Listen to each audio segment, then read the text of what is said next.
আসসালামু আলাইকুম, আমি ফারজানা আক্তার। আমি চিকিৎসা ফাউন্ডেশনের অধীনে MCS2 কোর্স মা ও শিশু বিষয়ের কোর্সটি অনলাইনে সম্পূর্ণ করছি। আমার রোল হলো CFBD MCS2/052624। প্রথমেই ধন্যবাদ জানাচ্ছি ডক্টর শফিকুল ইসলাম স্যারকে। তিনি সুন্দর করে আমাদের MCS কোর্সের স্লাইডগুলো বুঝিয়ে বলেছেন। আমার আজকের প্রেজেন্টেশনের বিষয় হলো শিশুর জ্বর। জ্বর সাধারণত নিজে কোনো রোগ নয়, এটি শরীরের সংক্রমণ বা কোনো অসুস্থতার লক্ষণ।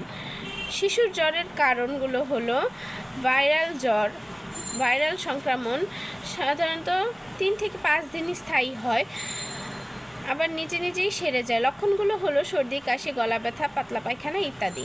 ব্যাকটেরিয়াল সংক্রমণ এটি দীর্ঘস্থায়ী হতে পারে। লক্ষণগুলো গুরুতর হতে পারে: কানে ইনফেকশন, তীব্র গলা ব্যথা, শ্বাসকষ্ট, প্রস্রাবের জ্বালা, নিউমোনিয়া ইত্যাদি। ব্যাকটেরিয়াল সংক্রমণে সাধারণত অ্যান্টিবায়োটিকের প্রয়োজন হতে পারে। জ্বর নিয়ন্ত্রণে তাৎক্ষণিক করণীয়গুলো হলো শরীরের তাপমাত্রা ডিজিটাল মেশিনের মাধ্যমে নিয়মিত মাপা, শিশুর ওজন অনুযায়ী প্যারাসিটামলের ব্যবহার, কুসুম গরম পানিতে তোয়ালে ভিজিয়ে শিশুর শরীর মুছিয়ে দেওয়া, হালকা পোশাক পরানো, তরল খাবার খাওয়ানো।